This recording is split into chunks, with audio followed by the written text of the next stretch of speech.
अब बड़ी खबर आपको बताते हैं। एयर इंडिया एक्सप्रेस में कैबिन क्रू की सामूहिक छुट्टी, मास सिक लीव को लेकर एक बड़ी खबर आज तक कुछ सूत्रों के हवाले से मिली है और इस खबर के मुताबिक करीब 25 सीनियर कैबिन क्रू सदस्यों की नौकरी जा सकती है, उनको बर्खास्तगी का नोटिस दिया गया है। आपको यह बता दें कि 100 से ज्यादा कैबिन क्रू सदस्यों ने अचानक मासिक लीव ले ली। एकाएक सब बीमार पड़ गए और एयर इंडिया एक्सप्रेस की 90 से ज्यादा उड़ानें रद्द हुई या विलंबित हुई हैं।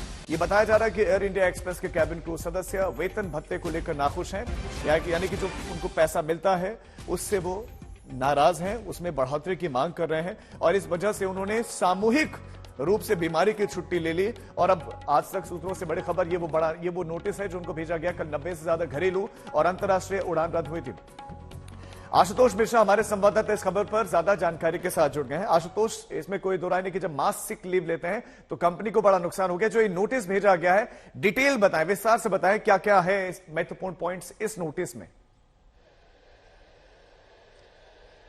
दरअसल इस नोटिस से पहले आपको ये समझना होगा कि इसकी पटकथा संभवतः कब लिखी गई होगी। इस पटकथा के मुताबिक 26 अप्रैल की मेरे पास एक चिट्ठी है। यह है Air India Express employ union. उस समय एयर इंडिया मैनेजमेंट को लिखा गया था एम्प्लॉय यूनियन की ओर से कि जब एयर इंडिया का ये मर्जर हो रहा था और जब इसमें बदलाव हो रहे थे मूलभूत, तब ये कहा गया था कि जो एम्प्लॉय काम करेंगे चाहे उनसे टर्मिनेशन से लेकर के 2 साल तक किसी को निकाला नहीं जाएगा, उनके जो भत्ते हैं वो बढ़ाए जाएंगे और उनकी जो हायरिंग है उसको देखा जाएगा, उसमें सीनियरिटी को तवज्जो दी जाएगी। लेकिन अब अचानक से जब रिमाइंडर भेजा गया तो उसमें कहा गया कि ऐसा तो कुछ हो नहीं रहा है, न तो भत्ते बढ़ रहे हैं, न उनका ट्रैवलिंग अलाउंस, डेली अलाउंस में बढ़ोतरी हो रही है। ऊपर से उन्होंने आरोप लगाया कि जो सीडीओसी है, जो प्रोटोकॉल है, कोड ऑफ कंडक्ट है, उसमें भी बहुत सारी अनियमितताएं देखने को मिल रही है। और इन सब के विरोध में जैसे ही ये पूरे एम्प्लॉय अचानक एक साथ सबसे क्लिक पर चले जाते हैं, तब एयर इंडिया ने कार्रवाई की और कार्रवाई करते हुए नोटिस भेजा। जो वो नोटिस की तस्वीरें जो हम दिखा भी रहे हैं अपने तमाम दर्शकों को, टर्मिनेशन नोटिस मास स्केल पर, और ये वो टर्मिनेशन नोटिस है।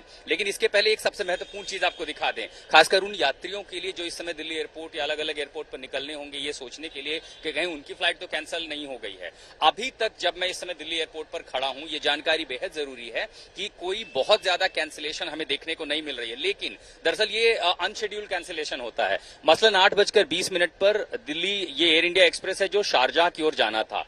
अभी तक ये 9:30 बजे इसका टेक ऑफ होना था, लेकिन अब अचानक ये डिले हो गई है 10:20 तक, यानी 2 घंटे की इसमें देरी है। लेकिन इसके अलावा एयर इंडिया एक्सप्रेस अगर आप देखें 9:30 बजे बागडोगरा जानी है, इसके गेट्स ओपन हैं और इसी तरह बाकी जो फ्लाइट्स हैं कहीं पर कैंसिलेशन या डिले नहीं दिख रहा है। लेकिन अनशेड्यूल्ड कैंसिलेशन कैसे होते हैं? मसलन आप बोर्डिंग पास लेने गए हैं, आप चेक इन करके जा रहे हैं आगे, और जब तक वो क्रू मेंबर जिनको जाना है वो रिपोर्ट करते हैं वो नहीं पहुंचे, तब संभवतः फ्लाइट कैंसिल हो सकती है। और ऐसे में न तो आपको काउंटर पर पता चलेगा, न तो हेल्पलाइन पर पता चलेगा। अचानक से आप बोर्डिंग पास लेकर के इंतजार कर रहे हैं, वेटिंग एरिया में आपको पता चलता है ऐसा होगा। इस टर्मिनेशन नोटिस में जिन लोगों को भेजा गया वो कहा गया है कि ये बेहद पूरी तरह से अनुशासन के बिल्कुल खिलाफ है, इसके साथ कोड ऑफ कंडक्ट के खिलाफ है, आपकी जो ड्यूटी एग्रीमेंट है उसके खिलाफ है, जिसके चलते न सिर्फ कंपनी को नुकसान हुआ है आर्थिक तौर पर, जल्दी से ये भी बताएं कि आज भी एयर इंडिया की फ्लाइट्स पर असर पड़ सकता है।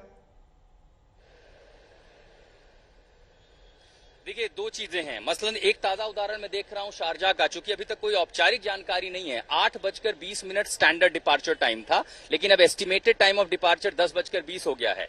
अब से 7 या 8 मिनट पहले ये एस्टिमेटेड टाइम ऑफ डिपार्चर 9:20 था, यानी 1 घंटे की देरी थी। अब वो 60 मिनट की जो देरी है वो लगभग 120 मिनट हो गई है। जाहिर अगर इसी तरह दूसरी जो फ्लाइट्स हैं, मसलन अगर आप उदाहरण देख लीजिए पीछे 12:55 पर एयर इंडिया लखनऊ पुणे है, 12:55 पर एयर इंडिया गुवाहाटी इम्फाल है। अगर या आपने बोर्डिंग पास ले लिया, आप काउंटर पर पहुंच गए, लेकिन उस फ्लाइट में जाने वाला क्रू मेंबर अगर रिपोर्ट नहीं करता है ड्यूटी पर, जो कि संभवतः 1-2-3 घंटे पहले आते हैं, आप तो बोर्डिंग पास लेकर के बैठे होंगे, इंतजार कर रहे होंगे फ्लाइट का, लेकिन तब पता चलेगा कि चूंकि जो क्रू मेंबर है जिसको जाना है वो ड्यूटी पर ही नहीं लौटा है।